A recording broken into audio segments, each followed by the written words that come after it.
Estamos viviendo años convulsionados, estamos viviendo en una enorme encrucijada. Quizás como nunca estamos cuestionando el modelo económico que nos rige. Si bien es cierto, un modelo económico que ha generado tremendo desarrollo y riquezas, también ha desembocado en una enorme forma de hiperconsumir, de destruir los recursos naturales, de contaminar, de devastar el medio ambiente. Hoy, más que cuestionar el capitalismo, queremos entenderlo, conocerlo, descubrir sus orígenes. Hoy, junto a Dr. File, descubrimos los secretos del capitalismo en Mentiras Verdaderas. Buenas noches, sean todos bienvenidos. Dr. File, qué gustazo tenerlo esta noche con nosotros. Un gusto estar contigo, Ignacio, con los amigos en casa. Aprovechar de mandarle muchos saludos a mi señora que está de cumpleaños. Y efectivamente, como tú dijiste, estamos viviendo una encrucijada.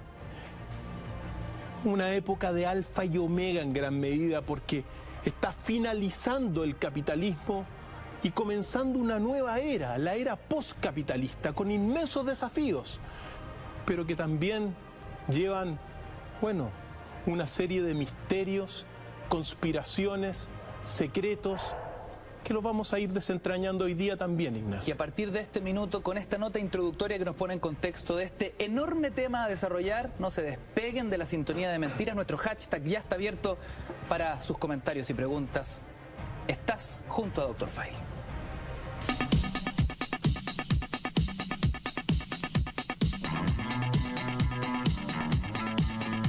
El capitalismo ha sido para algunos una aberración y para otros una esperanza en la economía mundial. Fundado bajo los principios que en el siglo XIX publicó Adam Smith, que postulaba que la clave del bienestar social venía asociado al crecimiento económico, el capitalismo fue ganando terreno en el mundo de la mano de líderes que lo enarbolaron como el sistema ideal de desarrollo. Popular capitalism is nothing less than a crusade to enfranchise the many in the economic life of the nation. We conservatives are returning power to the people.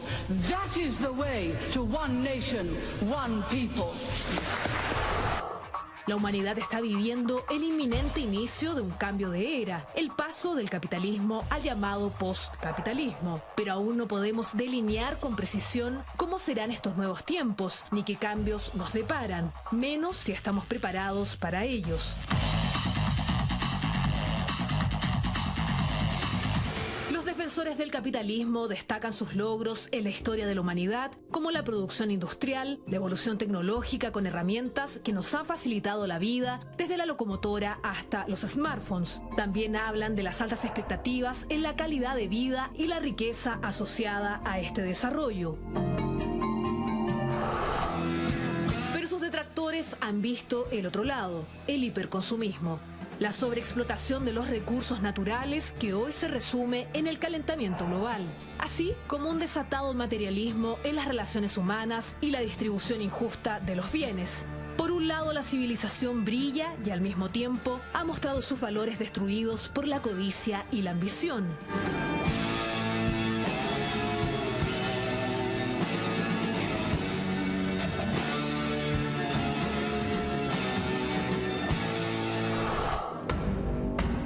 El humo como símbolo de progreso industrial está quedando atrás y hoy nuevas ideas e innovaciones comienzan a descubrir el horizonte de la nueva era postcapitalista. ¿Será entonces necesario un cambio de paradigma? ¿Hay esperanzas de mejorar la convivencia humana? ¿Habrá que reconfigurar el sistema antes de que éste termine con nosotros? Interrogantes que la sociedad no ha parado de plantear desde que el capitalismo impera en el escenario mundial.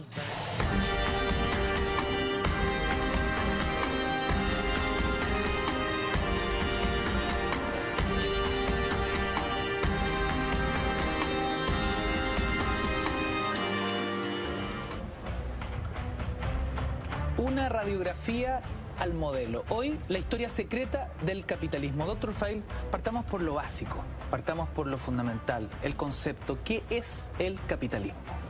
Es el sistema social y económico y político en el cual nosotros vivimos hoy en día. Eso hay que partir desde la base.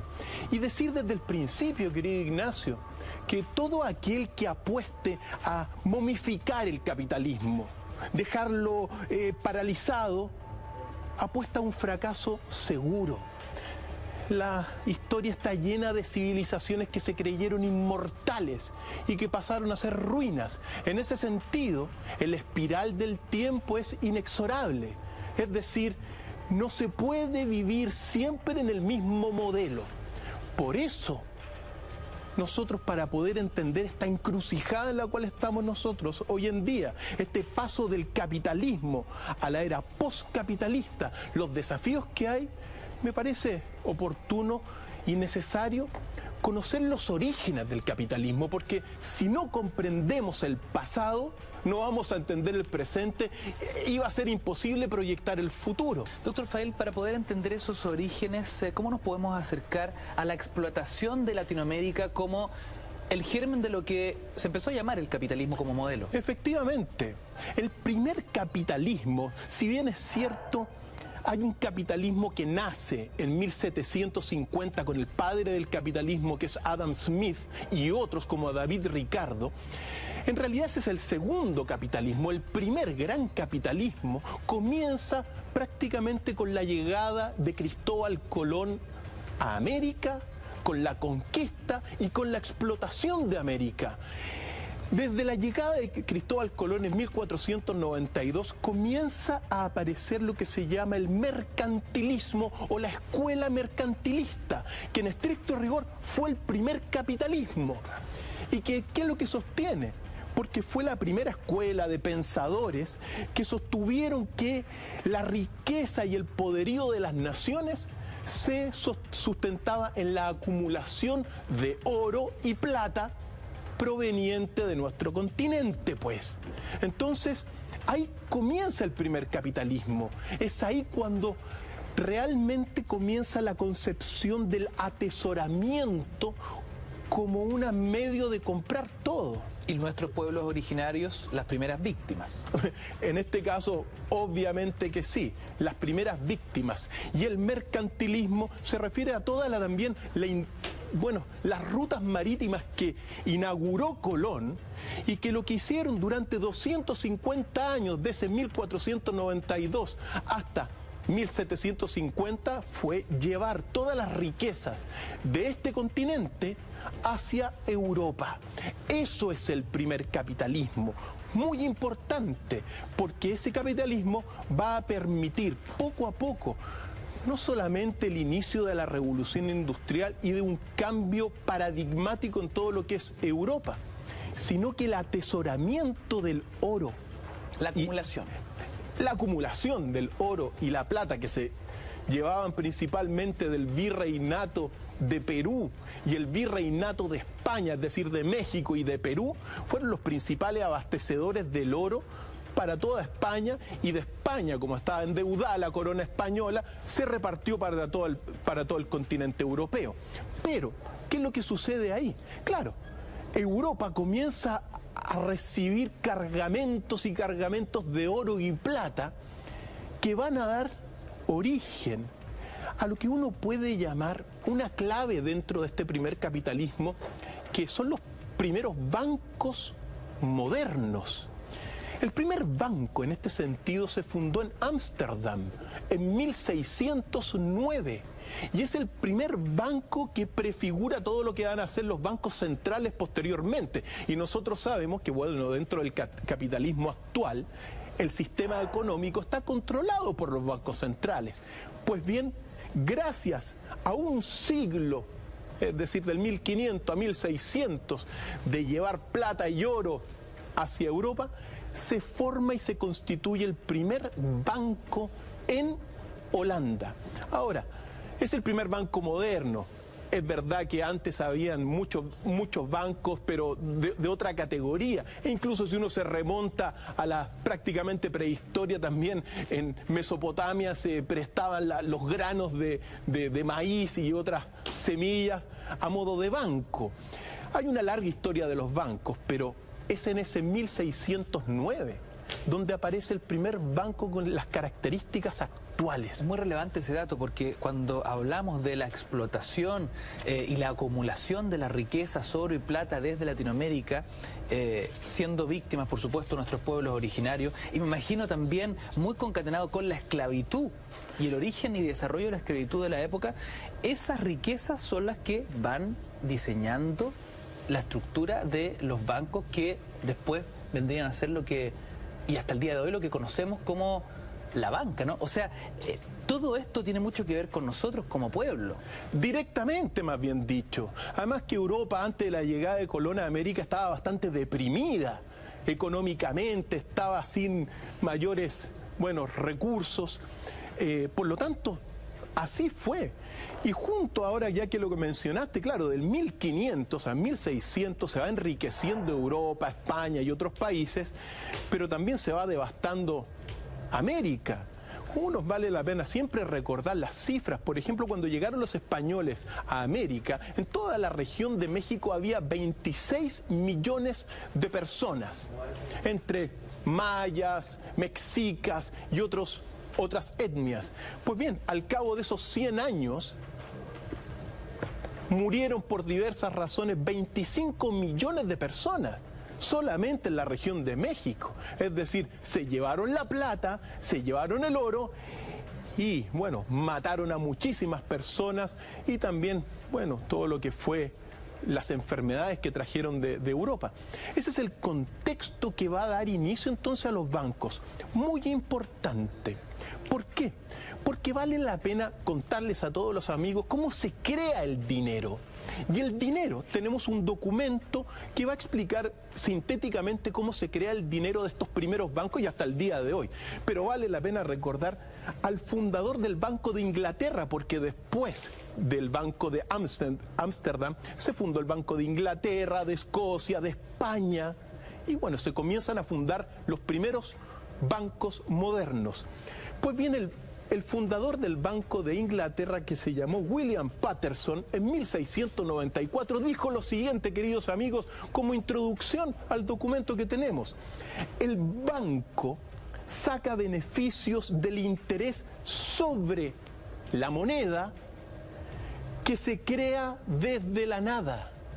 Es decir, el dinero, los bancos lo crean desde la nada e incluso le sacan interés a esa creación de este papel que utilizamos. Impresionante. Tenemos imágenes que refuerzan lo que Dr. Feil nos explica a esta hora de la noche. Pongan atención. When a bank extends a loan, it creates money. Let's say that I want to buy a very expensive watch of 100,000 euros and I don't have the money. I can go to a bank and ask for a consumption loan. Now, if they're a good bank, they say no, that we're not going to give you the consumption loan to buy this expensive watch. But if they do give me it, they don't give me a bag of money. They will just take my credit card, my passport, perhaps there will be something done on a computer keyboard, some signatures, that's it, right? I walk away with a watch on my wrist, very happily, supposedly. Now, at this point, money has been created. This money didn't exist this morning when I got up and decided to buy the watch and take out the loan. That's new money, fresh money. That's how banks create money. Banks bring new money into the economy as they make up loans. Therefore, if you expand the stock of money, you also expand the stock of debt. Right? Basically, the banks sit there, they wait for deposits to arrive, and if they have enough deposits, they lend them out to somebody else. And that is completely wrong. This is the wrong model of banks, because what happens in reality is exactly the opposite. And I've done this, I'm a banker, I know that that's how it works, and you can read it on many central bank websites, that's how it works. It's that banks, when they decide the economy is good, we are optimistic, we are now making loans, they don't need to wait for any deposits, because when they make a loan, they create the deposit. Right there, banks create money out of thin air. Precisamente se crea el dinero desde la nada, como lo sostuvieron estos economistas. Vale la pena mencionar que los que declararon en el documento fue Dirk Bessemer, que es economista de la Universidad de Groninga, Holanda, y Michael Kumphoff, que es ex banquero y desde el 2015 asesor senior de investigación del Banco de Inglaterra. Pues bien, él toma las mismas palabras del fundador del Banco de Inglaterra, que se llamaba William Patterson. En consecuencia, de alguna forma sí va a comenzar todo lo que es este atesoramiento, la acumulación de estos primeros bancos dentro de esta época mercantilista. Ahora, en el mercantilismo que estamos hablando, el Estado tenía un rol muy importante. Fijaba los precios, es decir, no había mucho espacio para la iniciativa privada. Eso hay que señalarlo. Y el otro elemento fundamental para entender también todo lo que fue este enriquecimiento de Europa, y vale la pena mencionarlo, es todo lo que fue las campañas de colonización y de capturas de esclavos en África. Porque mientras en América se sacaban los recursos de oro, se sacaba la plata y se mataba muchísima gente, bueno, todo lo que hizo todo este mercantilismo fue traer desde África a millones de esclavos para trabajar precisamente en las minas en América, en las plantaciones de cacao, de café, de maíz, de tabaco y de tantas otras. Entonces van confluyendo todas esas cosas que le van a ir dando fuerza al capitalismo en este primer inicio. De hecho, se calcula que en ese primer siglo y un poco más, los esclavos que llegaron de África a América fueron alrededor de 28 millones de esclavos. Qué impresionante. Y uno tiene que recordar eso. ¿Por qué? Porque el esclavo no tiene ningún derecho. Cero derecho el esclavo, Ignacio. Mano de obra gratis. Gratis, barata, a costa, de este padecimiento. Entonces, a pesar de que habían debates en la Universidad de Navarra sobre, la dignidad del alma de los indígenas, por un lado. En la práctica no se hacía nada. En la práctica no se hacía mucho, Ignacio, eso es, y se utilizó a muchísimos esclavos de África, para la mano de obra barata en el continente. Ese es un punto que me imagino marca un antes y un después en el desarrollo del capitalismo, ¿no? Y en la acumulación de las riquezas, en el desarrollo también de la banca. Todo lo que ocurre ahí, estos elementos, recuerda que siempre en estas explicaciones de estos grandes sistemas son muchas las causas, pero evidentemente las más poderosas las que estamos señalando. El esclavismo por un lado, por otro lado todo lo que fue, el mercantilismo en el sentido de que se llevó tanto oro y tanta plata de América hacia Europa, y la creación de los bancos. Ahora, el mercantilismo propiamente tal, que dura 250 años aproximadamente, va a generar también, una serie de progresos, por ejemplo, porque a pesar de todas estas cosas que uno las ve, gracias a esos 28 millones de esclavos se desarrolló la agricultura acá, Cristian, la minería. Antes de entrar de lleno en ese progreso que es innegable, ¿no? Con el desarrollo de la banca vemos también la génesis de un club que hemos descubierto en algunas ocasiones en este programa. El polémico Club Bilderberg. Mira, de alguna forma, ya que haces esa pregunta, Ignacio, y yo sé que a todos los amigos en casa les gusta decir, abordar estos temas, uno tiene que decir, el Club Bilderberg, de alguna forma, es un heredero de los primeros banqueros de la historia. Porque en ese 1609, cuando se funda el Banco de Ámsterdam y los otros bancos en Europa, en estricto rigor van a aparecer las primeras familias de banqueros, que son, al menos se han contabilizado 13 familias muy importantes que supieron de alguna forma sacarle partido a esta creación del dinero, a sacarle partido a la creación del dinero desde la nada y pedir interés por ello. Y uno tiene que recordar, por ejemplo, familias muy importantes que son parte de esta génesis de este grupo oculto que después se va a transformar en el grupo Bilderberg, pero que antes habrían pasado por ser los Illuminati. Y uno tiene que nombrar a la familia Rothschild, tremendamente poderosa, a los Rockefeller después, a los Lee de China, a los DuPont también de Francia, a los Bundy, a los Collins, a los Russell, a los Kennedy, a los Reynolds, que con el paso del tiempo, claro, son las primeras familias que vislumbraron de alguna forma que, bueno, que el negocio de los bancos iba a ser clave en esta nueva etapa de desarrollo gracias a lo que estamos viendo, al mercantilismo.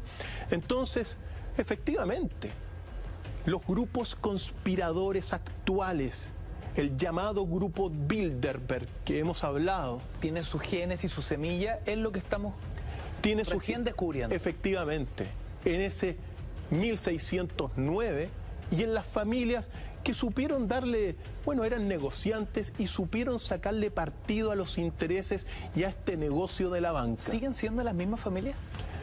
Mira, en gran medida, por ejemplo, la familia Rothschild viene desde ese tiempo. Y otras familias también son antiquísimas y partieron algunas. Bueno, la familia Rothschild partió, eran negociantes, cambistas en un primer momento, pero que después van tomando todas estas ideas de la banca. Es decir, se presta con el interés y bueno, y otras tantas cosas también. Qué interesante esto, doctor Feil. ¿Cómo funcionaba el modelo económico antes de la existencia de los bancos? ¿Existía el interés como concepto? Mira, si uno se remonta, claro, de alguna forma uno podría llegar a ver un poquito de interés en algunos bancos más anteriores, como los bancos de Venecia, los primeros bancos del siglo XIV, que en Florencia, Venecia, se dan con los Medici. En realidad también, de alguna forma, cobraban algo de interés, pero no estaba el concepto sistematizado como se sistematiza a principios del siglo XVII. No estaban. Entonces, de hecho, incluso la Iglesia, durante todo el medioevo, no estaba a favor de todo, digamos, de los intereses, de la usura. Pero claro, ¿qué es lo que sucede también? Y muy importante, porque con el mercantilismo, por primera vez en la historia de toda la cultura occidental, los aspectos teológicos doctrinales dejan de ser relevantes en la actividad económica, pero es precisamente con el nacimiento de los bancos. Es decir, las cuestiones religiosas pasaron a ser muy secundarias, ya se proyectaron hasta el día de hoy, inexistentes. El ámbito religioso no le importa, no tiene ninguna incidencia. Que son en realidad una serie de proyecciones hasta el día de hoy de personas que supieron darse cuenta dónde iba a estar el poder.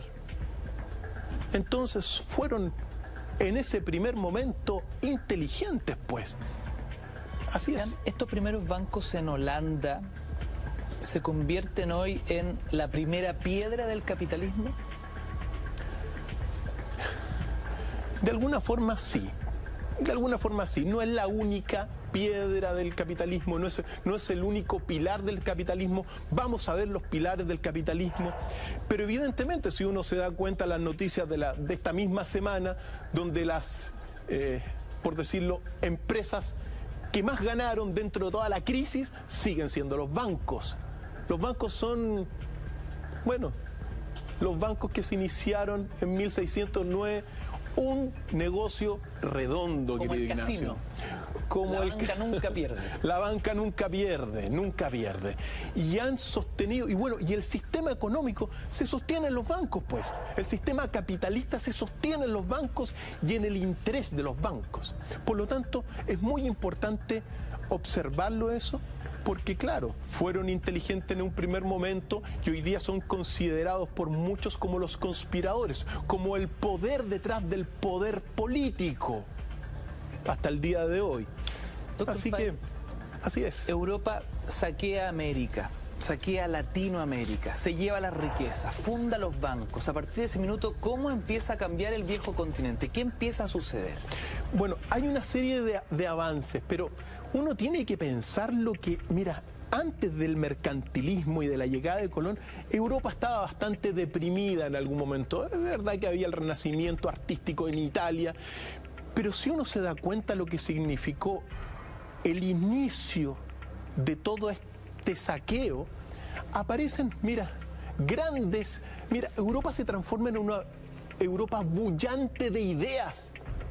Aparece sobre todo entre muchas otras cosas, por ejemplo, la burguesía como una nueva estamento social. Recordemos que antes de esta época estaba el clero, la nobleza y el Estado llano, que eran la mayoría. Pues bien, gracias al mercantilismo y a esta acumulación de oro y plata, aparece todo lo que es la burguesía, que son comerciantes, incluso artistas, matemáticos, que comienzan a tener mucho dinero, pues, y que van a ir fundando después todo lo que va a ser la Revolución Francesa después.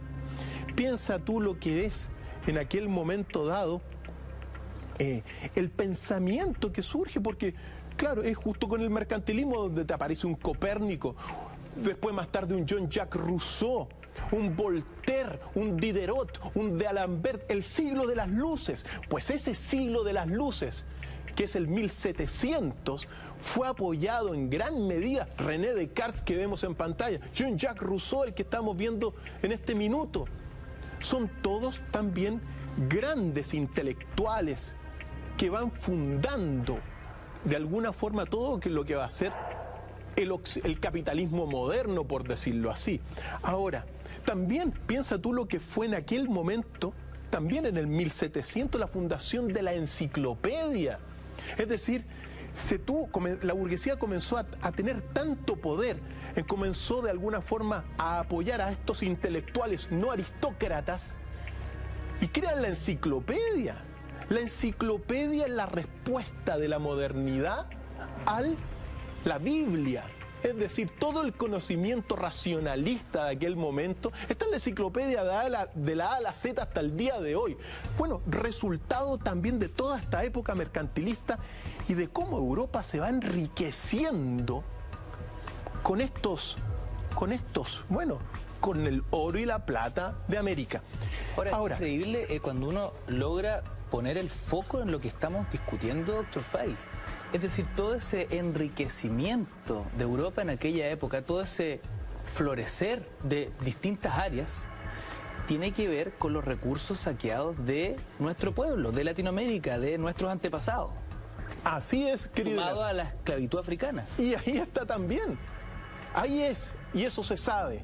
Y por eso, desde aquel entonces, Sudamérica es un continente prescindible para Europa. Lo mismo que África.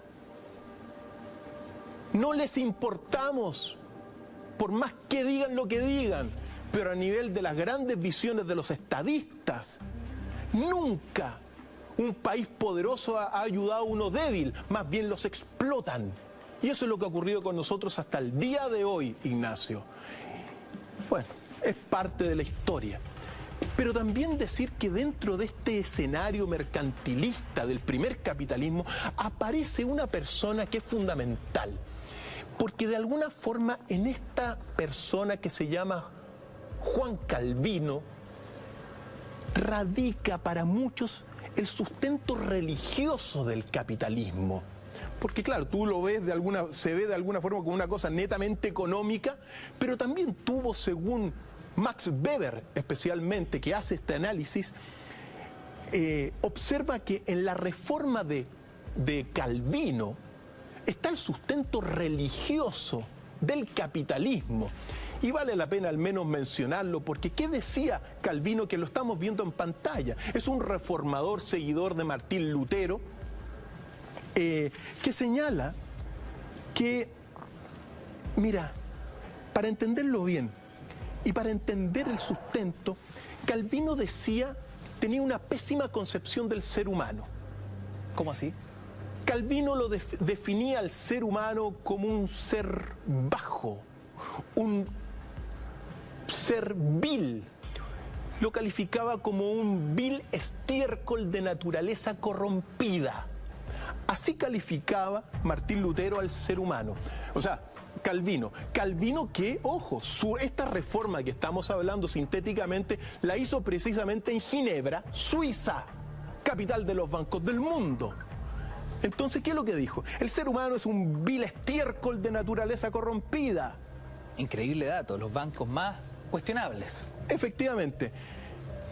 Entonces, como el ser humano, decía Calvino, es un vil estiércol, no merece disfrutar, no merece tener placeres, no merece ningún placer, bueno, a los que se podía acostumbrar. Entonces impone una reforma muy puritana en Ginebra. Cierra los bares, cierra los bailes y le dicen palabras bastante simples que el ser humano de Ginebra, Suiza, de ese 1550, lo único que puede hacer es trabajar. Incluso Calvino, mira las cosas que impuso, impidió el placer sexual entre las parejas. Entonces, cuando una pareja quería tener sexo, era solamente para procrear. Y cuando se tenía sexo, según Calvino, la mujer se tenía que poner un saco de papa entero, cubrirse entero, el hombre otro saco de papa entero, con su orificio abajo. Entonces solamente se reunían para procrear, pero no para tener placeres, porque el ser humano era un vil estiércol de naturaleza. El trabajo lo dignificaba, y mientras más duro trabajase, ahí más está, cerca del cielo estaría. Efectivamente. Entonces, ¿qué es lo que pasa? Con el paso del tiempo, solamente tenía 6 días para trabajar y 1 día para orar. Entonces, claro, la gente trabajaba, recibía su sueldo y comenzó a acumular plata porque no podía gastarlo en nada. Con el paso del tiempo, claro, la persona que tenía plata bajo esta reforma calvinista significaba que, claro, no tenía placeres, pero que estaba bien con Dios, pues. Entonces, para muchos está ahí el corazón de alguna forma, el sustento religioso. Quien tiene dinero quiere decir que está bien con Dios. Y en Suiza, si uno va a Suiza, bueno, no hay muchas cosas para hacer. En gran medida es una sociedad bastante más conservadora, donde están hasta el día de hoy los bancos más poderosos del mundo. Doctor Fail, avanzando en esta historia realmente inquietante, me gustaría que nos detuviésemos en las chimeneas humeantes, en el gran símbolo de la revolución industrial. Efectivamente, porque también el mercantilismo y esta acumulación va a dar pie a la revolución industrial, pues, Ignacio. Hay un autor que se llama Francis Bacon, que funda todo lo que es el racionalismo práctico, es decir, el conocimiento de toda esta época de las luces es para hacer cosas prácticas. Particularmente escribí un libro que se llama El Nuevo Órgano y dice: el conocimiento es para instaurar el magno imperio del hombre sobre el mundo. Es decir, todo el conocimiento para algo práctico. Y es el gran impulsor en gran medida de todo lo que va a ser en términos de la técnica el desarrollo de la revolución industrial. Porque cuando uno habla de capitalismo, habla de revolución industrial. El segundo capitalismo, que nace en 1750, va a ser el capitalismo de precisamente el conocido hasta el día de hoy, y que viene acompañado con la revolución industrial. Y ahí están, porque esta imagen es muy icónica, doctor Feil, porque evidentemente es el origen de lo que hoy discutimos con tanta preocupación, ¿no?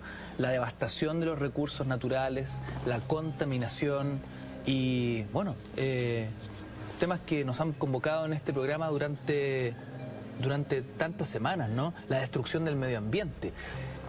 Pero es allí en la revolución industrial donde uno puede ver ese puntapié inicial. Efectivamente, y con la creación de la máquina a vapor por James Watt.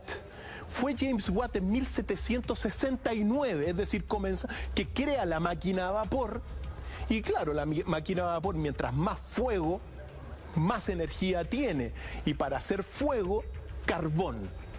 Entonces, ojo, muy importante porque, claro, uno lo mira desde el presente, pero si estuviésemos en aquel 1769 y en el periodo de inicio, cuando los industriales, esta burguesía pujante, aplica las máquinas de vapores en las industrias y comienza a ver el humo que sale, el humo de las industrias y las fábricas era oro. Era el símbolo del progreso, pues, Ignacio. Entonces, para el industrial de aquel tiempo, ver humo contaminante era decir que estaban bien, pues, estaban progresando, estaban aplicando todo este racionalismo práctico, las máquinas, a la industria. Entonces era bueno, pues. En esa revolución ¡cuánto orgullo, Ignacio! Me puedo imaginar, con las imágenes que nos apoyan, además. En esa revolución industrial, ¿quiénes empiezan a hacer la nueva mano de obra barata? Hablábamos de los esclavos en la primera etapa, ¿no? Pero, ¿qué sucede en esta revolución industrial? ¿Quiénes comienzan a hacer el trabajo duro? ¿Qué es lo que sucede con la revolución industrial? Uno de los primeros movimientos importantes es la emigración campo-ciudad. Es decir, muchísima gente en aquel siglo XVIII comienza a viajar y a mudarse directamente a las ciudades para trabajar en las fábricas. Buscando nuevas oportunidades. Claro, buscando el humo. Buscando el humo. El humo era el símbolo de que ahí iban a estar bien, Ignacio. Me sorprende porque uno tiene que entender cada parte de su historia en su contexto, en su momento. Entonces, ahora claro, ahora uno ve el humo y precisamente no es símbolo de progreso. Pero en aquel entonces, sí. ¿Y por qué digo esto? Porque hasta el día de hoy, muchísimos industriales, la gran mayoría en realidad, al ver humo, se sienten bien. Y recién está cambiando esa mentalidad. Recién ahora, pero se mantiene hasta el día de hoy. Ahora, respondiéndote a la pregunta, aparece debido a esta inmigración campo-ciudad lo que se llaman los proletarios. Los proletarios van a ser los trabajadores, la mano de obra barata, en ese sentido, que va a impulsar toda la industrialización. Los obreros. Los obreros, los trabajadores, efectivamente. En ese sentido, ¿qué fue la ley del bronce? Bueno, ahí comenzamos a entrar en lo que es las bases del capitalismo, porque así como está la revolución industrial, aparece en escena una persona que es conocida como el padre del capitalismo, que se llama Adam Smith. Entre los postulados de Smith, de Ricardo, de David Ricardo, que también son los padres del capitalismo en ese sentido, la ley de bronce del capitalismo, vigente en unas variantes hasta el día de hoy, es pagarle al trabajador lo mínimo para su subsistencia, de modo que siempre sea una masa trabajadora industrial. ¿Bajo qué concepto? Bajo el concepto de que, claro, si yo le subo el sueldo, se va a querer ir de vacaciones, pues. Entonces no va a ser industrioso. Entonces la ley de bronce del capitalismo, vigente hasta el día de hoy en lo que se llama el sueldo mínimo es lo mismo que la ley de bronce de 1750, 1800 hasta el día de hoy, en el sentido de que al trabajador se le paga lo mínimo para subsistir, de tal modo que le pagan el 31 y el 1 de cada mes pagó todo, no tiene más plata, ¿qué es lo que le queda por hacer? Seguir trabajando. Seguir trabajando. Esa es la ley de bronce de este capitalismo que estamos viendo y que genera polémica hasta el día de hoy, porque ahí había un sacerdote esta semana que estaba peleando por 400.000 pesos. El obispo Goich, exacto. Interesante, estamos hablando de una discusión tan antigua, vigente hoy y hoy en la sociedad chilena, hoy, esta semana. Claro, ahora cuando uno ve, esto es, ojo, esto es ley de bronce del sistema capitalista.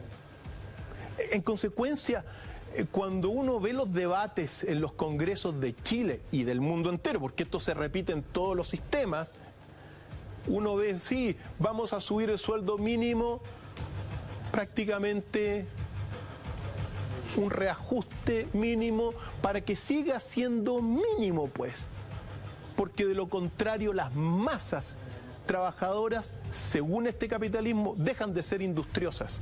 ¿Es funcional para el capitalismo, doctor Feil, las malas condiciones de los trabajadores? Mira, en estricto rigor no es funcional, porque cuando aparece digamos, el inicio de este segundo capitalismo, o propiamente tal el capitalismo actual, el capitalismo de Adam Smith, hay cambios fundamentales. Por ejemplo, Adam Smith aboga por la libertad, es decir, la iniciativa individual, privada, digamos, para reemplazar todo lo que fue la intervención del Estado del mercantilismo, ¿ya? Y claro, en un primer momento sucede una cosa muy conflictiva, porque se instaura esta ley de bronce, y durante los primeros del 1800 a 1850, particularmente 1848, donde se publica el Manifiesto Comunista, aparece un problema que se llama la cuestión social. Es decir, los trabajadores en las ciudades estaban en condiciones paupérrimas, pésimas condiciones en Europa, de todos los trabajadores. Obviamente en Europa se les pagaba, aquí se tenían esclavos y se los mataba. Es muy distinto. Aquí no existíamos, no valíamos nada, Ignacio, que le quede claro a todos los amigos. Así de simple. Pero en Europa, no, pues. Entonces se dio cuenta el capitalismo, claro, que esta cuestión social generó movimientos revolucionarios, como el mismo movimiento del Manifiesto Comunista, pues. Revolución del pueblo, queremos mejores condiciones laborales, etc. Entonces el capitalismo, en realidad, bajo esta ley de bronce, se dio cuenta que tenía que hacer algo, lo que se llaman de alguna forma mejorar las condiciones de los trabajadores, porque iba a ser disfuncional, porque los trabajadores se morían de enfermedades, de difteria, de cuánta también enfermedades venéreas en Europa eran tremendas. Entonces se dio cuenta que no iba a funcionar mucho si se mantenía a estos trabajadores europeos en condiciones malas, y poco a poco, con el paso de los tiempos y con muchísimas luchas, el Día del Trabajador, donde hay muertes de los llamados anarquistas allá en Estados Unidos y otras partes, van a ir peleando por mejores condiciones laborales. Doctor Feil, ¿cuáles son los poderes detrás del capitalismo? Los poderes, mira... No sé si podemos hablar de poderes ocultos, propiamente tal. Mira, sí se puede hablar de algunos poderes, pero lo primero que uno tiene que decir es que hay un poder fundamental, que es el poder del dinero. Ese es el primer ámbito de toda esta observación, porque de alguna forma el dinero pasa a ser el dios del capitalismo. El dios del capitalismo, el dinero. Lo hablamos a la vuelta. Seguimos junto a Dr. Feil esta noche en Mentiras Verdaderas. No te vayas.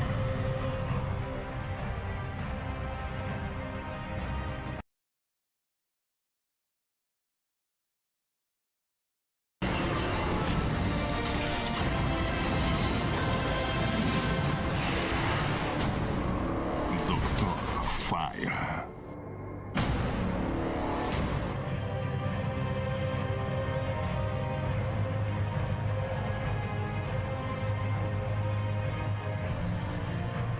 La historia secreta del capitalismo es lo que nos convoca esta noche de viernes tradicional en Mentiras Verdaderas con el hashtag DrFileMB. Estamos junto a Cristian Contreras Radovich en un tema que nos parece muy interesante, no solo interesante, sino que también muy contingente, ¿no? Lo hablábamos al comenzar el capítulo de hoy, un modelo fuertemente cuestionado que ha generado enormes progresos y riquezas, pero al mismo tiempo grandes problemáticas para el medio ambiente y que nos tiene en una sociedad sumida en el hiperconsumo y que más allá del cuestionamiento porque sí, queremos entender el origen, el desarrollo, qué es y cómo funciona el capitalismo desde su base.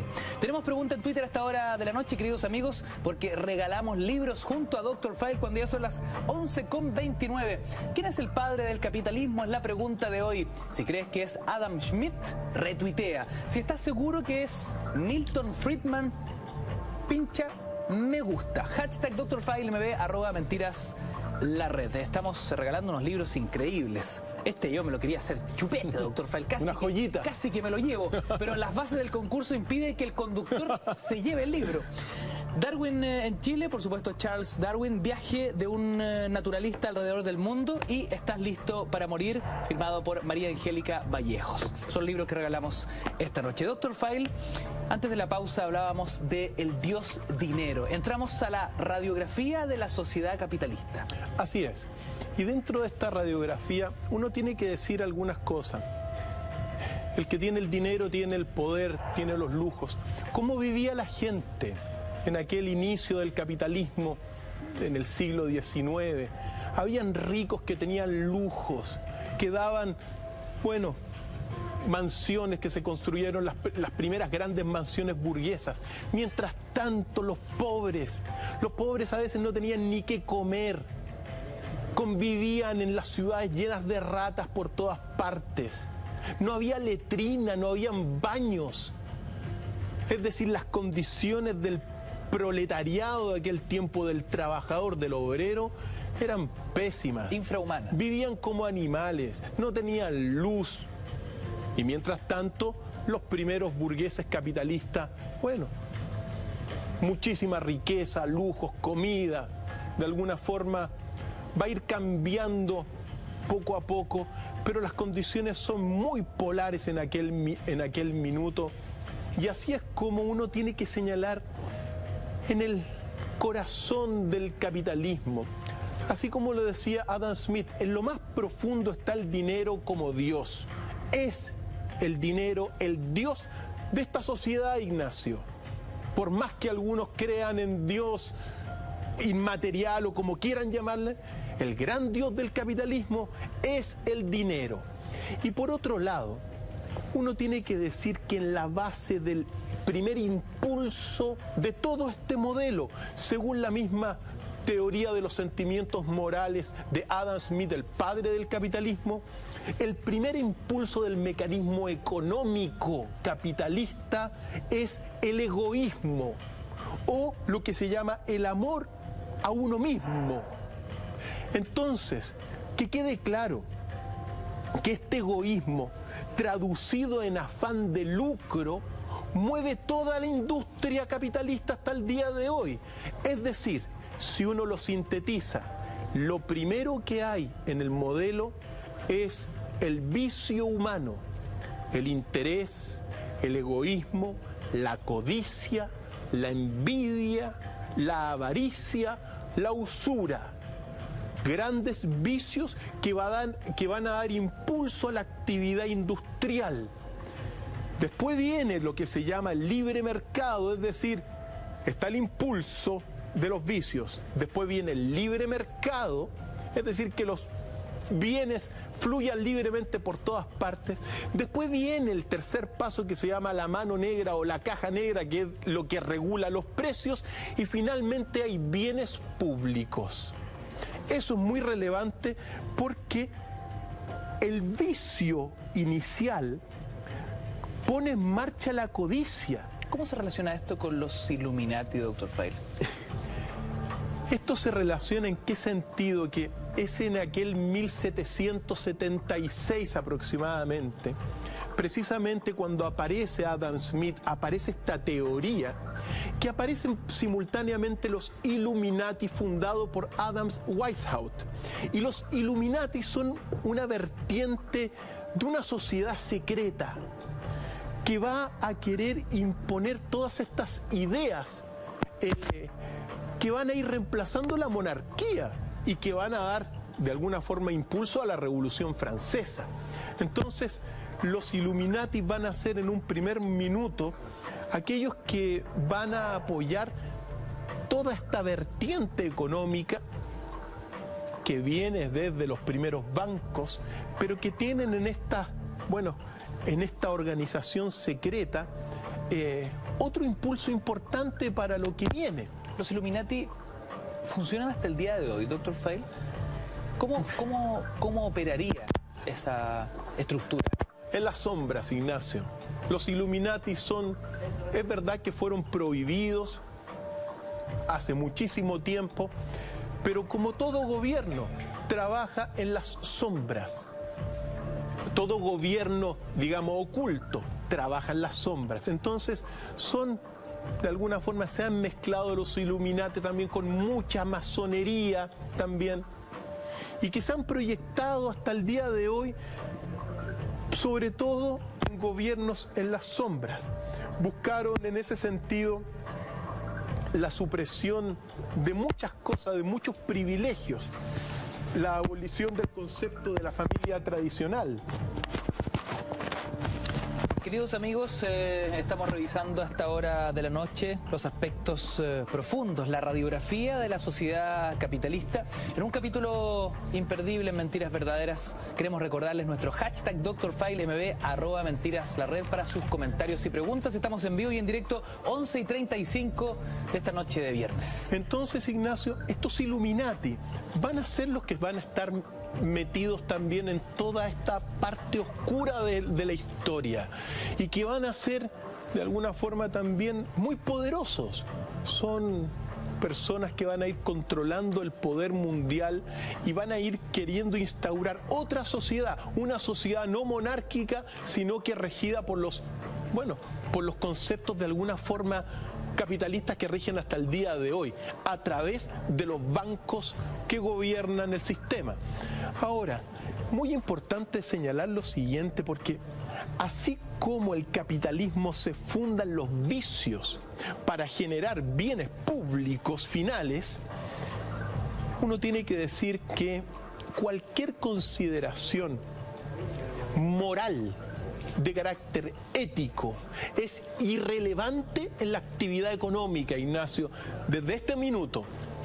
Es decir, cualquier consideración religiosa, como ser justo, como ser piadoso, que no haya mucho interés, no cobren tanto intereses, son consideraciones totalmente irrelevantes para la actividad del sistema capitalista.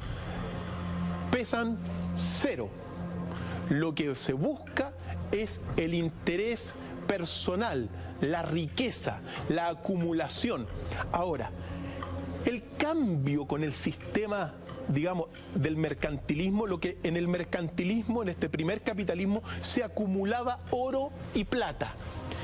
Pero en el capitalismo actual, fundado por Smith, no se acumula el oro y la plata, sino que lo principalmente que se acumula es el trabajo de las personas. Ese es un cambio radical. También se acumula plata, también se acumula oro, pero lo principal dentro de este modelo capitalista actual es la acumulación de la mano de obra, la acumulación de la fuerza laboral. Eso es lo que acumula el capitalismo. No necesariamente plata. Bueno, también plata, obviamente, pero se centra en el trabajo. En el capital humano. Por lo tanto, desde ese minuto se da rienda suelta de alguna forma a una insaciable, a una insaciable codicia y a una envidia desmesurada, cuya única respuesta para los capitalistas es el monopolio. Es decir, en esta competencia capitalista, en los intereses personales y en la competencia de los precios y de los productos, realmente lo que gana, el que gana, es el que tiene el monopolio. O sea, tener más y más, acumular hasta ser el dueño de todo. La competencia en ese sentido se hace perfecta para él, es decir, ganó la competencia. Por eso, cuando uno ve todos los escándalos de colusión que hoy día vemos, los escándalos de colusión, mira, son necesarios dentro del capitalismo, porque el poder se va a ir acumulando entre estos codiciosos, pues, que quieren más y más.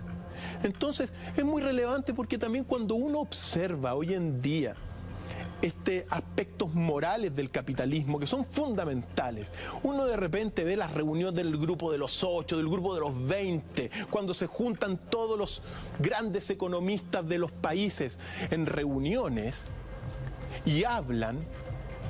Lo que buscan es el crecimiento económico. El crecimiento constante. Crecimiento constante. Y el crecimiento constante es el consumo. Y el consumo es el bienestar de la sociedad.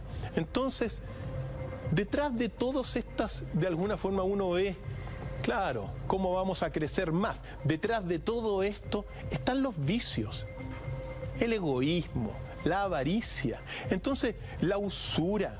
Entonces el sistema, claro, uno ve personas muy honorables, los grandes poderosos de la tierra, pero que en realidad cuando se reúnen están hablando de vicios humanos.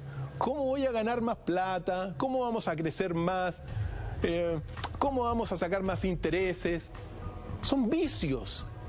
El sistema capitalista, según el padre del capitalismo, está fundamentado en vicios humanos. Increíble. Así de simple. Entonces, claro, con el paso del tiempo, el ser ambicioso pasa a ser bueno. El ser egoísta, el ser avaro, pasa a ser bueno. Hablábamos hace algunos capítulos atrás, la semana pasada, si mal no recuerdo, ¿no? El cristianismo busca obtener lo mejor del ser humano. ¿Es acaso el capitalismo el que nace y se funda desde lo más bajo del ser humano? Es decir, ¿explora desde ahí? ¿Se construye desde ahí? Se construye desde los vicios humanos, Ignacio. Eso sin lugar a duda, porque eso está establecido en la teoría de los sentimientos morales de Smith y también en su libro La riqueza de las naciones. O sea, aquí no estamos haciendo un juicio de valor, eso No, es así. Está eso es escrito. así, sí. O sea, el industrial, el capitalista, el burgués, lo primero que quiere es un beneficio personal, un egoísmo en ese sentido. Ahora, Smith dice que eso hay que controlarlo. El problema es que no se controló. Ese es el problema. Entonces, esas son las bases. Y si no, vayan todos los amigos a leer las grandes obras de Adam Smith. ¿La avaricia se desbordó? Sí, totalmente hoy en día. La codicia, la usura, porque no hay límite moral. E incluso las instituciones religiosas, como lo señalamos oportunamente, trabajan dentro de este sistema económico capitalista fundado en el vicio. Propio banco. Sí. Entonces, hay un gran problema, Ignacio. Un gran problema. Porque, bueno, Cristian, ¿cómo podemos ir entendiendo la superestructura de dominación capitalista como título de trabajo en esta parte del programa? mira, para entender las superestructuras capitalistas, uno tiene que señalar algunas cosas fundamentales. Muchos de los grandes intérpretes para entender esto es Carlos Marx. Marx lo que hizo fue una radiografía detallada del capitalismo en su obra El Capital. Entonces, cuando uno dice Marx, todos los economistas capitalistas tiemblan por dos cosas: por la nitidez de Marx y por el exacerbado materialismo de su análisis. Pero es, en ese sentido, una de las mejores radiografías, quizá la mejor radiografía del capitalismo. Entonces, para entender las superestructuras de dominación capitalista, uno tiene que entender que dentro de la realidad capitalista que está expresada por estas imágenes, es una realidad material, en lucha constante y dialéctica, es decir, en pugnas, tesis, síntesis, etcétera, ¿ya? Pues bien, dentro de esta realidad que nosotros estamos viendo en estas imágenes así global, masiva, el ser humano solamente se diferencia de esta realidad por su trabajo. Es decir, si tú vas al Paseo Humada, ves la masa de gente que va a 200.000 personas diarias, pero si tú ves, no sé, un bombero, tú lo identificas por su trabajo. A ti se te identifica, Ignacio, porque eres un gran periodista, conductor, es decir, por tu trabajo. Entonces, el trabajo diferencia a las personas, los saca de esta realidad absoluta materialista y en lucha constante y los hace ser uno. Pues bien, gracias a tu trabajo, tú ganas tu sueldo y te compras alguna propiedad, un auto, un reloj, etc.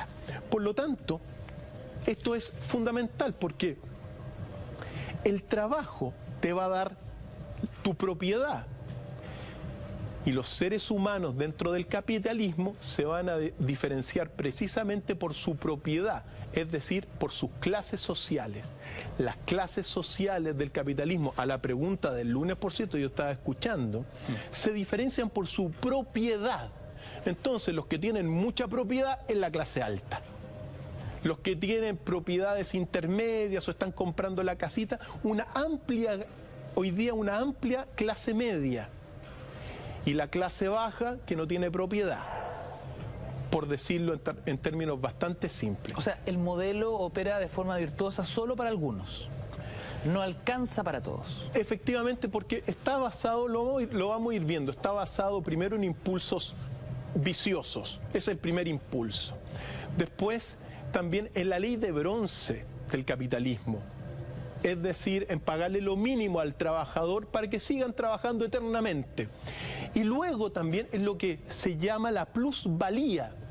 Y la plusvalía es el mecanismo de acumulación de dinero que tiene el burgués capitalista para apropiarse del trabajo, que es el gran centro del capitalismo actual. Es decir, en palabras bastante simples, la plusvalía, tú tienes un valor costo de los productos o valor de uso de subsistencia, pero también tienes un valor de cambio, el precio de venta. La diferencia entre el costo y el valor de cambio o el valor de venta es la plusvalía. Es decir, si a mí me cuesta $1 hacer mis zapatos y lo vendo a 10 pesos, tengo 9 pesos de plusvalía.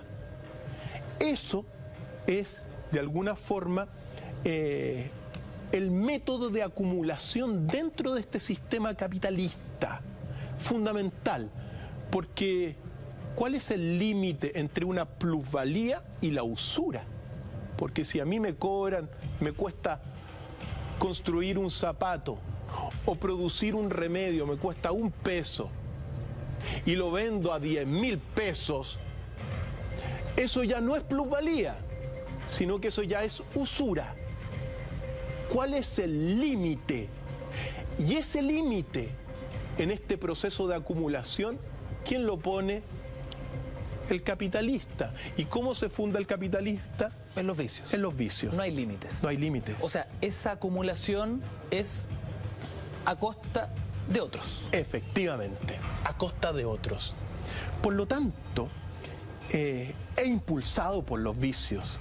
Entonces, cuando uno ve algunos precios, cuando uno sabe, por ejemplo, que un remedio acá cuesta 20.000 y se va a Argentina y te cuesta 3.000, uno dice, bueno, ¿cuál es el límite?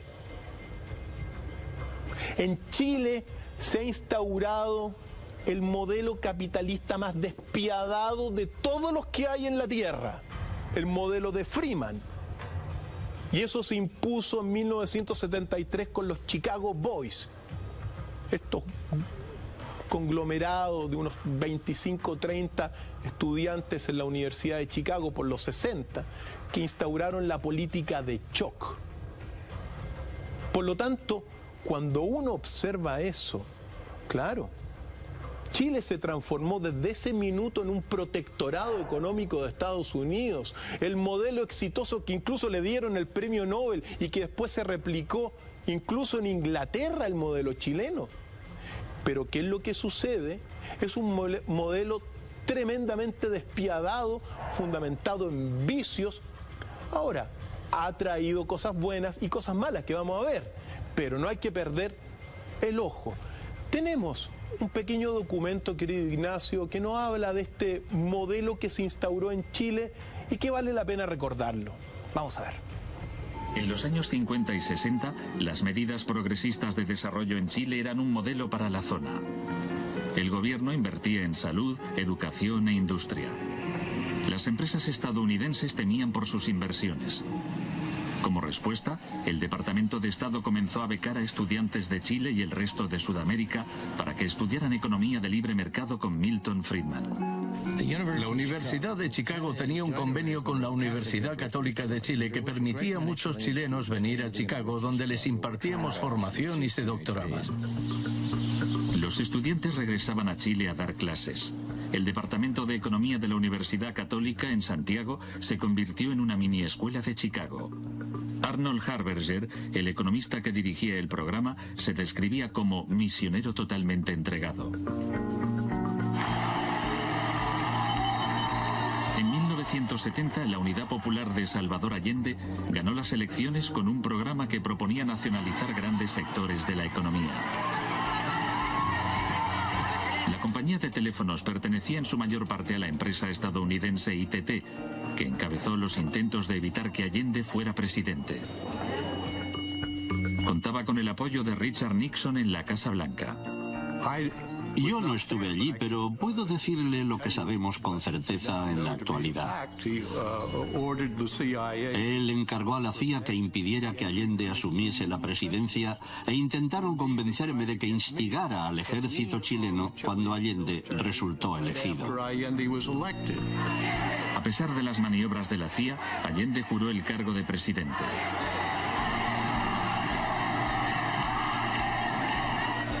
Richard Nixon ordenó al director de la CIA que hiciera gritar a la economía. Aprovechando el estado de shock de la población, Pinochet impuso las medidas recomendadas por los Chicago Boys. Suprimió el control de precios, privatizó empresas estatales, eliminó aranceles de importación y redujo el gasto público.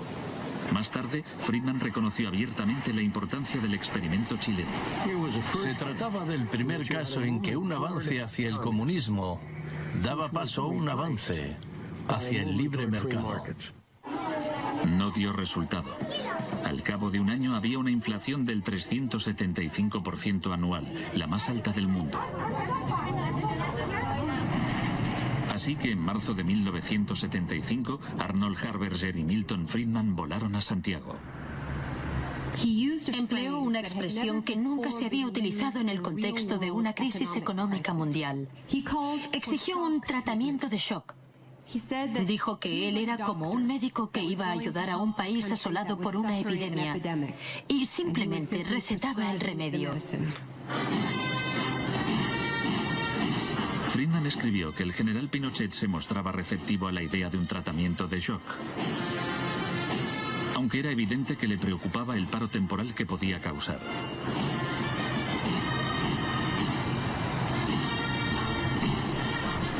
Pronto quedó claro que la política económica de Friedman favorecería a los ricos a costa de los pobres. Se calculaba que una familia que intentara subsistir con el salario mínimo tendría que gastar el 74% de sus ingresos en pan. Viajar en autobús o beber leche se había convertido en un lujo. Pinochet acabó con la distribución gratuita de leche en las escuelas, disposición similar a la polémica medida que había tomado la joven ministra de Educación británica que más tarde sería su amiga. Me siento aquí. Gracias. Muchas gracias. En los años 50 y 60... Chile como el alumno aventajado de un modelo y quizás su visión más salvaje.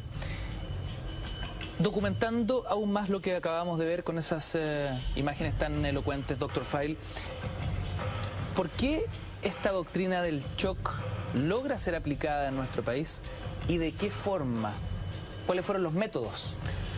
Mira, lo primero uno tiene que señalar que llegado 1973 el país estaba en una guerra fría, donde se enfrentaba también el modelo comunista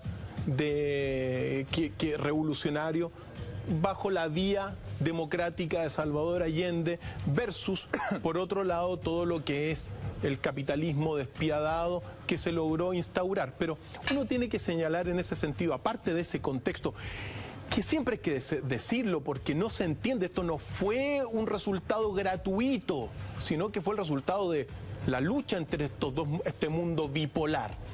Pero uno tiene que señalar evidentemente, como se señalaba ahí, el apoyo de Estados Unidos a través de la CIA en todo lo que fue la intervención militar, el golpe militar, es un hecho de la causa.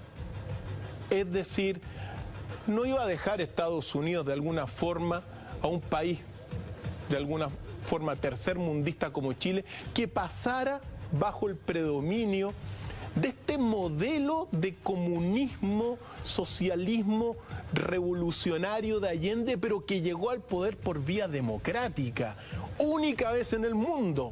Siempre recuerdo eso porque eso habla de la complejidad de Chile. Chile es un país que va a marcar la pauta para hoy y para el futuro, pero esos son rasgos de una complejidad. Es decir, se llegó al poder no por la revolución, sino que por las urnas, sea lo que sea como haya sido, los 3/3 y toda la cosa, pero se llegó democráticamente. Entonces, es relevante observar eso en el sentido de que, claro, se impone el modelo en gran medida con la fuerza militar, Ignacio, con la fuerza militar y con todo lo que fue el régimen de Pinochet, con sus detenidos desaparecidos, y con todo lo que fue precisamente, ¿qué es lo que sucede? El ejército no tenía cómo poder ordenar socialmente el país, no le corresponde tampoco. Entonces le piden precisamente a los Chicago Boys que hicieran esta reestructuración social, económica, política, arancelaria, y la hacen de manera de shock. Muy violenta. La política de shock fue violentísima. Nos empezamos a convertir a partir de ese minuto entonces en un laboratorio de este modelo y de la forma más salvaje, como lo hemos dicho. Mira, en un principio fue un laboratorio, pero llegado a este punto en realidad lo que estaba haciendo Estados Unidos, porque cuando uno conoce la política exterior de Estados Unidos, como la conozco, porque uno basta leerla, en lo que se estaba transformando es en un protectorado económico. Doctor Feil, hacemos un breve alto y a la vuelta seguimos discutiendo, conversando y entendiendo las claves secretas del capitalismo. Vamos y volvemos.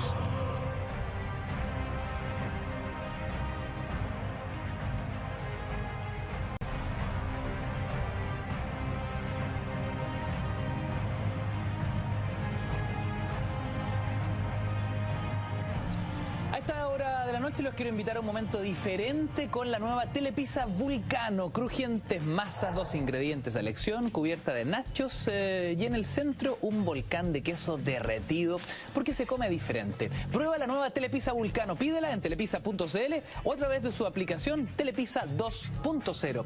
Queridos amigos, seguimos junto a Dr. Feil esta noche de Mentiras Verdaderas con un inquietante, imperdible capítulo.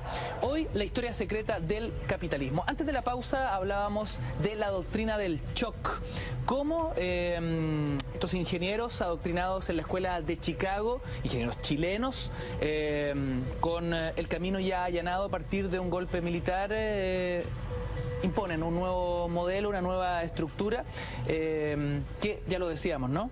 Quizás la forma más salvaje del capitalismo es la que se empieza a desarrollar en esta parte del continente. Efectivamente. ¿Y qué consiste fundamentalmente este experimento, este laboratorio que en un primer momento dado se hace con este país? Se transforma en un protectorado económico. Hoy día Chile es un protectorado económico de los Estados Unidos. Eso es así y así lo considera también Estados Unidos. Pero lo que se instaura, esta política de shock, apunta, si uno lo quiere sintetizar, a que el Estado desaparezca prácticamente. Se reduzca a su más mínima expresión. A la más mínima expresión y que todo pase a ser del mundo privado, la iniciativa privada libre que funcione en este país, y así ha sido desde ese 1973 hasta el día de hoy. un país que está propiamente tal en manos de privados, desde el agua potable, las eléctricas y todo está en manos privadas, Ignacio. Ese modelo, que es el modelo de Milton Friedman, que se le dio el premio Nobel de Economía por este experimento realizado en Chile a través de los Chicago Boys, se instauró luego también en Inglaterra con Margaret Thatcher y en Estados Unidos con Ronald Reagan. Toman el experimento chileno y lo llevan a esos países y se difunde en otras partes del continente. Ahora, uno tiene que decir eso porque hay aspectos que uno tiene que destacar también, porque hay mucho que hay que mejorar, pero siempre vale la pena recordar algunas cifras para que toda la gente sepa de esto, porque uno evidentemente es un modelo que se ha desatado hoy en día.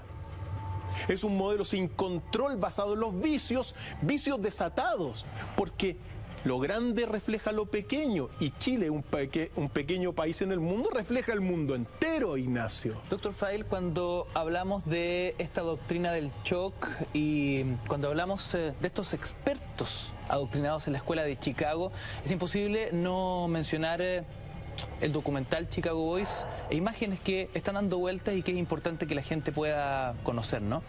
Tenemos un apoyo que nos documenta al respecto y a la vuelta vamos descubriendo más detalles acerca de este experimento de los Chicago Boys desarrollado en Chile. Vamos a ver. Y con el nivel de ingreso más alto en Latinoamérica hoy. ¿Cuál, po? Chile, po. Este país es otro país. Es otro país.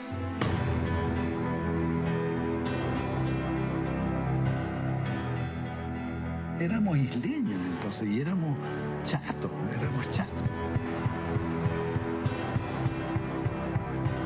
Chile was not a jewel in 1955, but it's a jewel today.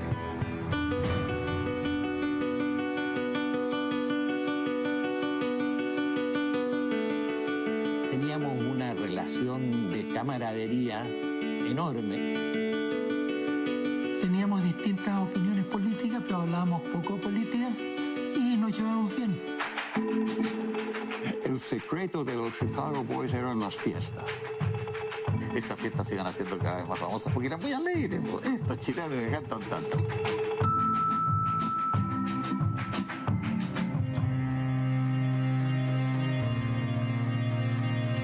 Chicago era una escuela distinta. Era lo que hoy día llamamos neoliberal, en ese tiempo llamábamos monetarista.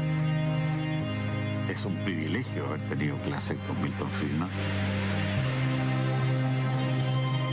Esto de aquí es totalmente ajeno a lo que ellos han aprendido toda su vida. Entonces ahí empecé yo a venderle la pomada.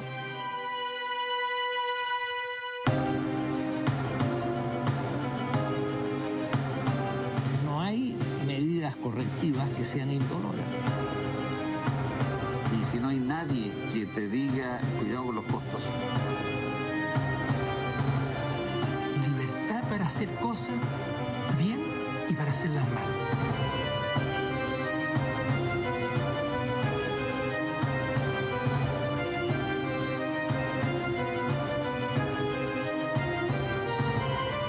No tengo idea cuál fue la motivación. Me cago en la motivación. Lo que importa es que Chile ganó con eso y yo gané mucho con eso.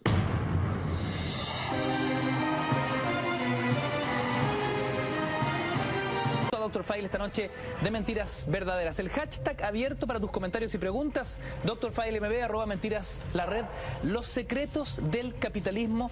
Y en esta parte del programa hablamos fuertemente del experimento desarrollado en Chile.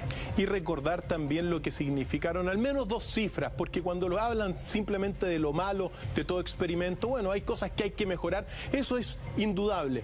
Pero recordemos que en 1973, al menos en Chile, había el 50% de la gente pobre. Y hoy día hay un 15%. En 1973 también el 1,2% de la población chilena pasaba por la universidad. Hoy día estará por el 35% de gente que ha pasado por la universidad. Por lo tanto, hay aspectos positivos de este experimento, sin lugar a dudas. Mayor acceso, mayor bienestar material. Y veamos algunos aspectos de este modelo que se refleja en el mundo entero. Primero, nunca antes en la historia del país, al igual que en la historia del mundo, ha habido tanta riqueza en Chile como hoy día. Lo mismo que en el mundo. Entonces se desarrolla en una industria pujante de lujo, de placeres, que también esos son aspectos positivos. La riqueza, en ese sentido, es buena.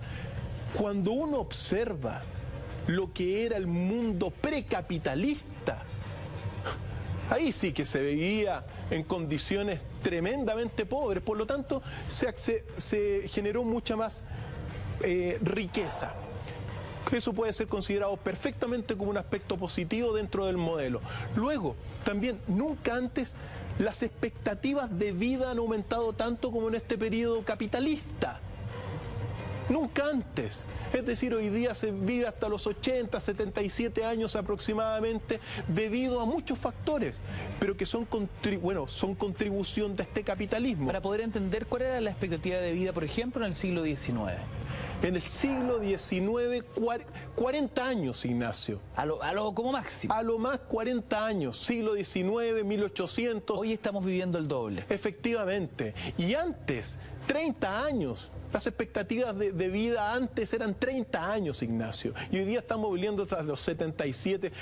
La perspectiva de vida hoy día mundial, considerando todos los países del mundo, es 67 años. Incluso con todas las problemas que hay en África. Por lo tanto, también eso es un aspecto positivo del sistema. Jamás ha habido tanta producción de alimento en nuestro país y en el capitalismo como hoy día, Ignacio. O sea, el problema no es ni la riqueza, ni el acceso, ni el bienestar material. El problema es la distribución de toda esa riqueza. Efectivamente, porque cuando uno observa que también, ojo, este sistema capitalista genera movilidad social. Es propiamente tal, no una sociedad estamentaria, no es una sociedad rígida, no es una sociedad de casta, sino que si tú, por tu emprendimiento privado, logras tener acceso a dinero, tienes acceso a educación, en consecuencia, tienes acceso a cambiar de tu situación de clase social. Claro. Entonces hay un dinamismo social que hace de Chile y del mundo capitalista una sociedad muy compleja, Ignacio, porque evidentemente hay una clase alta, minoritaria, que acumula mucho.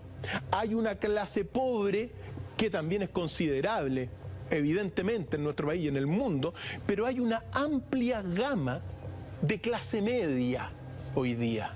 Muy amplia, y es la mayoritaria del país, y el gran sostenedor de nuestro país y en general del mundo capitalista es esta amplia clase media de trabajadores. ¿Cómo desarrolla el capitalismo, entre paréntesis, doctor Feil, los avances tecnológicos, por ejemplo? Efectivamente, eso es otra cosa. Ahora, aquí hay que hacer una diferencia, porque mientras Estados Unidos, Europa son los creadores de la tecnología, de la internet, de los teléfonos celulares, que también generan lo que se llama esta segunda globalización. La primera globalización del capitalismo fue de principios del siglo XX, la prensa, la radio, la televisión. Los hoy llamados medios tradicionales, ¿no? De comunicación masivo. La primera globalización. Pero con toda la irrupción de la internet y hoy día de los teléfonos celulares, de la tecnología de los satélites, estamos viviendo una segunda globalización. Pero aquí hay que hacer una diferencia, porque claro, los creadores de esta tecnología, que son Estados Unidos, el mundo desarrollado, en ese sentido Europa, China, Japón, lo que hacen a estos países en vías de desarrollo es simplemente venderle el aparatito. Aquí no se sabe cómo hacer esos aparatos. Por eso somos protectorado económico. Y Estados Unidos nunca nos va a enseñar cómo hacerlos, pues, si ahí radica el poder, la diferencia tecnológica, muy importante. Entonces aquí, país de comercio, de materias primas, para el mundo desarrollado, a cambio este sistema nos da estos avances, pero nos priva realmente del conocimiento más profundo. Por eso es muy importante hacer investigación en nuestro país. Es fundamental la investigación científica, y cuando uno ve que estos gobiernos no invierten prácticamente nada del Producto Interno Bruto, ahora está como en un 0,3%, 0,4% de la inversión en ciencia y tecnología, vamos a ser subdesarrollados así, porque hay que invertir al menos un 1,2% del Producto Interno Bruto en investigación y desarrollo para aspirar a ser desarrollado. Lo mismo que para que el país sea desarrollado, el 50% de la población tiene que haber pasado por la universidad. Aún no, pero estamos en camino en ese sentido. Ahora, hay un despegue técnico, económico, cultural. Se mejoran las comunicaciones también. Son puntos positivos de este desarrollo capitalista. Hace 40 años los que viajaban en avión eran contados con los dedos de las manos. Hoy día era un lujo. Hoy día en general, por ejemplo, los aviones, obviamente hay un acceso mucho más amplio, sobre todo también a una clase media. Entonces hay aspectos que son dentro de estas consideraciones positivos del capitalismo. Lo decíamos al inicio del programa, un modelo que ha sido capaz de generar enorme riqueza, enorme progreso, pero también tremendos problemas. Y aquí está. Incluso a nuestro planeta. Vamos a hacer un breve alto y a la vuelta conocemos el lado más oscuro del capitalismo imperante hoy en nuestra sociedad. Estas son Mentiras Verdaderas, ya regresamos.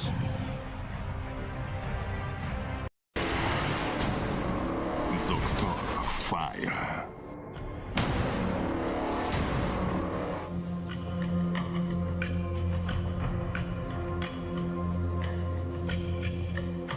A esta hora de la noche, queridos amigos, los invitamos a degustar la excelencia de la gastronomía peruana con el mejor pisco sour de la capital. Hay que decirlo, restaurante Pisco Sour, ubicado en pasaje Plaza Egaña 68. Y también puedes visitar su página piscosourplazagana.cl. Puedes llamar a su fono delivery 228954751, porque tú ya lo sabes, restaurante Pisco Sour, el mejor sabor peruano.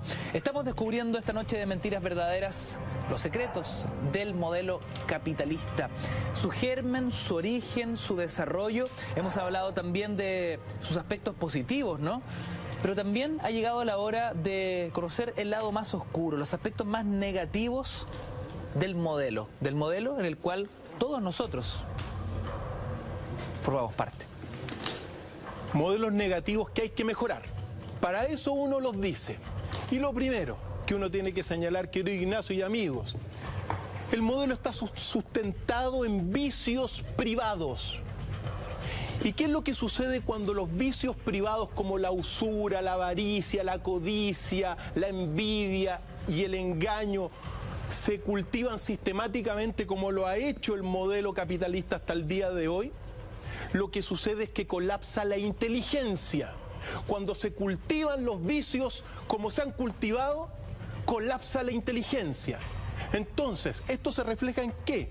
Como estos vicios se cultivan y se encubren bajo el concepto de crecimiento, el crecimiento es el consumo y hay que crecer, las industrias tienen que crecer. Entonces aparecen, por ejemplo, el programa llamado programa de obsolescencia programada. Es decir, para sostener el impulso de la producción se necesitan productos que se echen a perder pronto, pues, como las planchas y otras tantas cosas que se echan a perder. Esa lámpara ya no te puede durar toda la vida. Efectivamente. Ese refrigerador no puede durar 50 años. Y eso es para sostener el crecimiento. Pero en consecuencia, ¿por qué colapsa la inteligencia? Porque te generan productos de baja calidad, te genera muchísima basura y también destrucción del ecosistema. Segundo aspecto importantísimo de estas cosas negativas del capitalismo, la destrucción del medio ambiente. Consecuencia directa de la actividad industrial de crecimiento perpetuo. La máquina nunca se puede detener.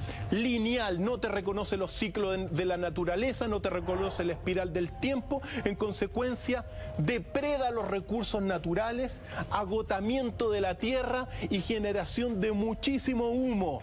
Como está el hemisferio norte sobre todo, aspecto negativo, Ignacio.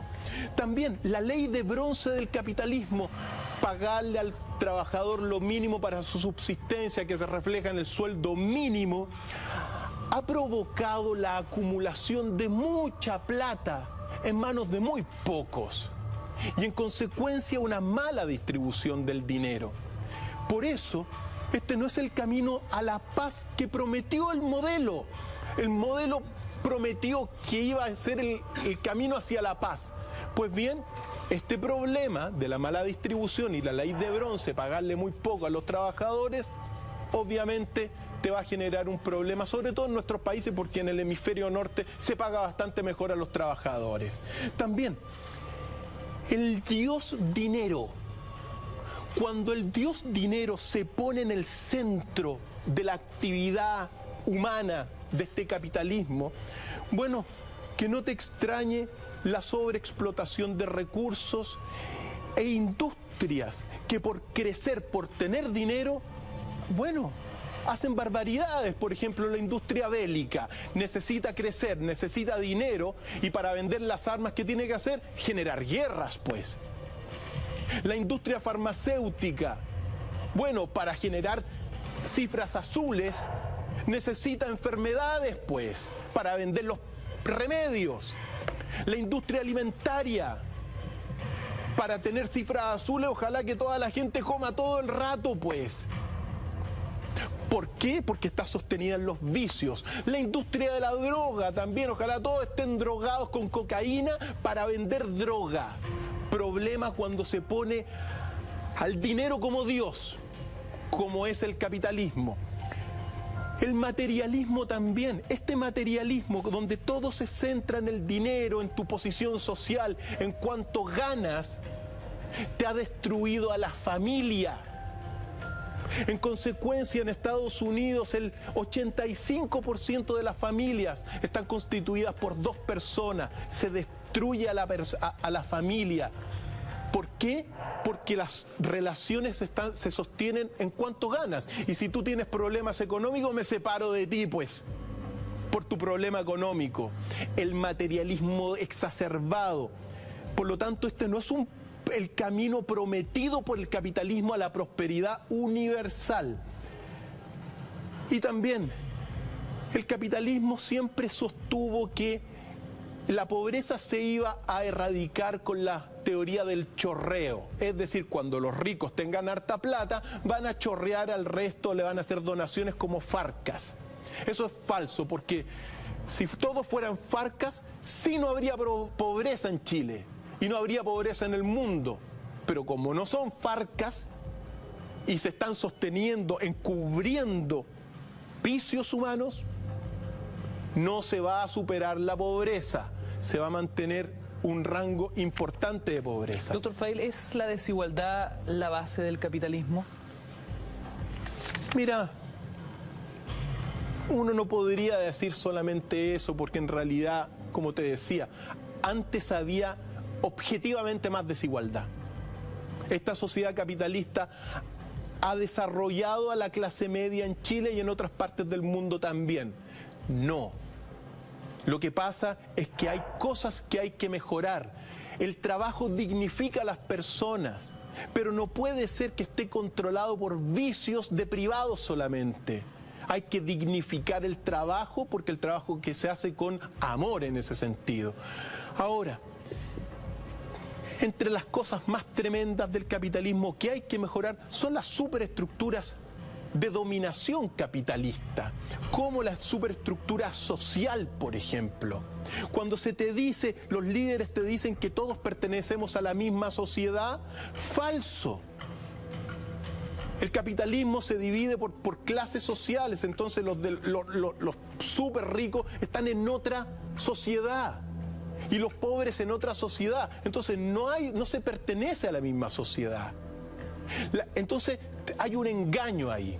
Hay otro engaño en el aspecto político. La superestructura del capitalismo político es negativa, Ignacio. Doctor Feil, ¿estamos entonces viviendo una verdadera encrucijada?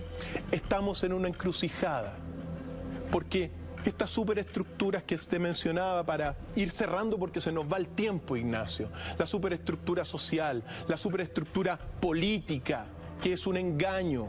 La superestructura de los derechos humanos, otro engaño. La superestructura moral y la superestructura religiosa son estructuras para que el trabajador esté dormido de los necesarios cambios del sistema. Y aquí, por eso se está en la encrucijada, Ignacio, porque tenemos hoy día una tremenda disyuntiva. Dejar atrás, porque hoy día, por ejemplo, el gran símbolo del progreso capitalista industrial, que fue el humo de las industrias, dejó de serlo, Ignacio. Ya no es sinónimo de progreso el humo de las industrias, símbolo de que se va a ir cambiando el sistema. Pero la encrucijada es hacia dónde se va, porque hay personas que quieren que este capitalismo crudo no mejore, sino que se siga profundizando. Y hay otra vertiente de los que hablan de la llamada época postcapitalista que buscan nuevos conceptos. Si seguimos profundizando el capitalismo como lo hemos descrito hoy, ¿no? ¿Eso es un síntoma de que este planeta está destinado a la debacle? Efectivamente. Si sigue el capitalismo y no se reformula en sus ámbitos fundamentales, en lo antropológico, en lo político, en lo económico, en lo educativo, en lo religioso, si se sigue el capitalismo como en las doctrinas más fuertes, está destinado, bueno, a una dictadura mundial, Ignacio. A que unos pocos gobiernen y a que los demás son desechables. Pero si se esfuerzan por cambiar los impulsos de los vicios en el corazón de las personas. En 4 claves, doctor Feil, ¿cómo es posible reformular el modelo? Reformular es volver a pensar los principios. Poner en el corazón del capitalismo ya no los vicios, porque te están llevando a la declive del mundo entero. Poner las virtudes, Ignacio. Eso es lo fundamental. Concebir el tiempo como un tiempo espiral que reconozca ciclos, no como el capitalismo que te reconoce crecimiento lineal, que se respete la naturaleza.